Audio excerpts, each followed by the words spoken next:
அந்த பேதுரு என்ன சொன்னா, ஆண்டவரே என் ஜீவன் போனாலும் நான் உம்மை மறுதலிக்க மாட்டேன். ஆனா கடைசியா நடந்தது நம்ம எல்லாருக்கும் தெரியும். கடைசி நேரத்துல பேதுரு ஆண்டவரை சிலுவையில் அறையக்கூடிய நேரத்துல 3 தரம் மறுதலிச்சிட்டான். இந்த உலகத்துல கூட நம்ம வாழ்ந்துகிட்டு இருக்க இந்த காலம் ஒரு பொல்லாத காலம், பிசாசனுடைய கிரியைகள் அதிகமா இருக்கக்கூடிய காலம்.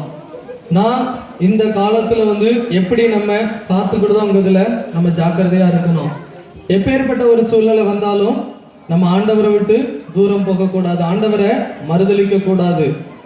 பேதுரு என்னுடைய வாழ்க்கையிலிருந்து ஆண்டவர் நமக்கு கற்றுக் கொடுக்கிற ஒரு காரியம், ஆபத்து வரும்போது நம்ம நிறைய பேர் என்ன செஞ்சிருந்தோம்னா ஆண்டவரை மறுதலிச்சிருந்தோம். நல்லா இருக்கும் போதெல்லாம் ஆண்டவரே எனக்கு நல்லது செஞ்சாரு, ஆண்டவர் தான் எனக்கு ஆசீர்வாதத்தை கொடுத்தாருன்னு சொல்லிக்கிட்டு இருக்கோம்.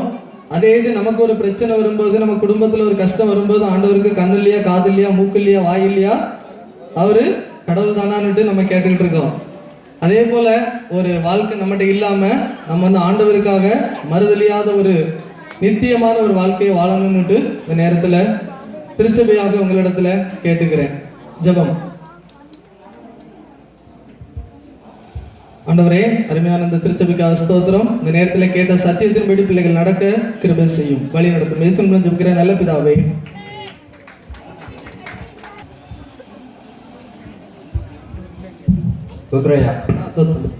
நீங்க கொடுத்த செய்தி ரொம்ப யூஸ்ஃபுல்லா இருந்தியா. நாங்க இனி பேதுரு மாதிரி நாங்க யாரையுமே மறுதலிக்க மாட்டோம். ஏசப்பாவை நாங்க இந்த உலகத்துல வாழ்ற வரைக்கும் நாங்க ஏசப்பாவை மறுதலிக்க மாட்டோம்.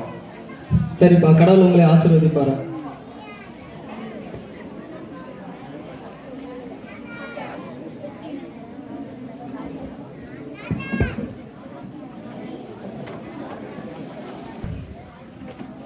என்னப்பா ஆத்தா மாதிரி இருக்கு, நம்ம கோயில் பக்கத்துல வந்து நிற்கான்.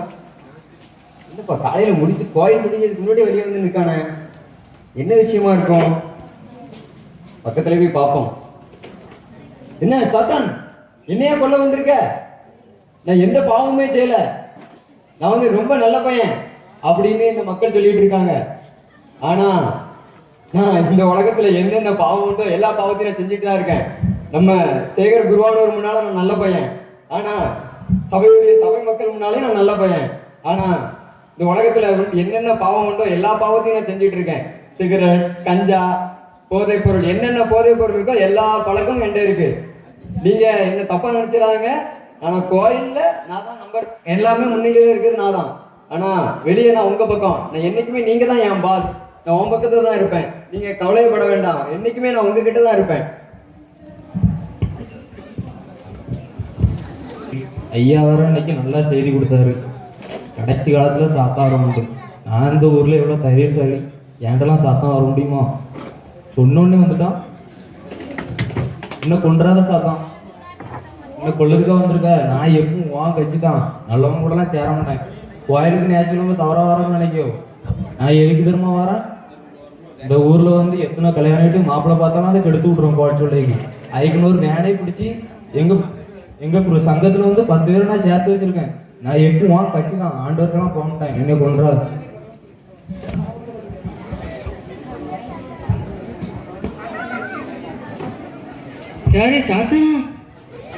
சாத்தான் நீ கொண்டாத, நான் அவ்வளோதான். கணிக்காம நான் பேராயிரம் சொன்ன மாதிரி குடும்ப ஜபக்குழுலாம் இருக்கு. அதான் ஒரு வீட்டுக்காக போய் யாருக்கிட்ட என்ன குறை இருக்குன்னு பார்த்து எல்லாருக்கும் சொல்லுவேன். என்னன்னா உன் பிள்ளை தான் என்னை கொண்டாத.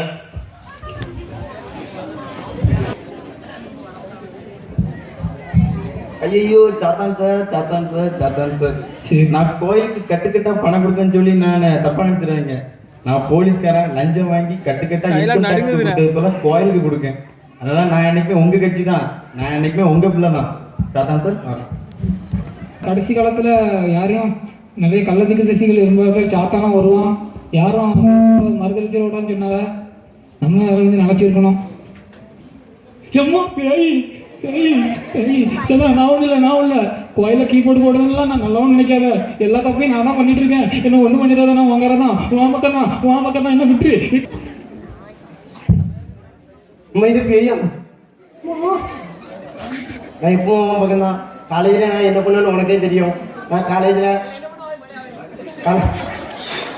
காலேஜில் பார்த்துட்டு எல்லாம் பண்ணுவேன் உனக்கு தெரியும். நான் திருத்தனமாக தம் அடிச்சிருக்கேன், சிகரெட் அடிச்சிருக்கேன், எல்லாம் பண்ணியிருக்கேன். எதுவும் நான் எப்பவுமே உன் கட்சி தான். என்னால் என்ன வெற்றி என்ன கொண்டுடாத சாமி. வணக்கம் தம்பி. ஐயா நான் தெருக்கூத்து பண்றவன். சரி. மழை வருதுன்னு இதுல சர்ச்சு பக்கத்துல ஒதுங்கினேன். சரி. சர்ச்சில் இருந்து வரவங்க போறவங்க எல்லாரும் நான் அது பண்ணியிருக்கேன் இது பண்ணியிருக்கேன் எல்லாரும் என்னைய பார்த்து பயப்படுறாங்க, என்ன கொன்றாங்கன்னு சொல்றாங்க. என்னன்னே தெரியல எனக்கு. நான் கோழி முட்டி கொடுப்பேன் கல்யாண வீட்டுல, அது இதுன்ட்டு இதெல்லாம சொல்றாங்க. எனக்கு ஒண்ணுமே தெரியல, என்ன நடக்குன்னு எனக்கு தெரியலையா. தம்பி எனக்கு இப்பதான் புரியுது. வரேன். உங்களுடைய ட்ரெஸ்ஸை பார்த்துட்டு எல்லாரும் என்ன நினைச்சிட்டாங்கன்னா நீங்க சாத்தா வந்திருக்கேன்னு நினைச்சிட்டாரு. அதனாலதான் தான் பண்ணின தப்பு புறாத்தி அவங்க ஒப்புக்கொண்டுட்டு உங்ககிட்டே நாங்க சரண்டர் ஆயிரம்ட்டு ஆயிட்டாங்க. இவ்வளவு நேரம் நான் அவங்ககிட்ட மறுதளிச்சிடாதுங்கன்னு சொல்லி அவங்களுக்கு ஆண்டவருடைய சத்தியத்தை போதிச்சுக்கிட்டு இருந்தேன். கோயிலுக்கு உள்ள ஒரு பேச்சு வெளியே ஒரு பேச்சுமா பேசிக்கிட்டு இருக்காங்க. அநேக மக்கள் கூட இந்த நேரத்துல நீங்க எப்படி இருக்கீங்கன்னு ஒரு விஷயம் சிந்திச்சு பாருங்க. ஆலயத்திற்குள்ளாக நம்முடைய நடக்கை எப்படி இருக்குது, ஆலயத்திற்கு வெளியே நம்முடைய பேச்சு நம்முடைய சிந்தை எப்படி இருக்குது, சற்று யோசிப்போம்.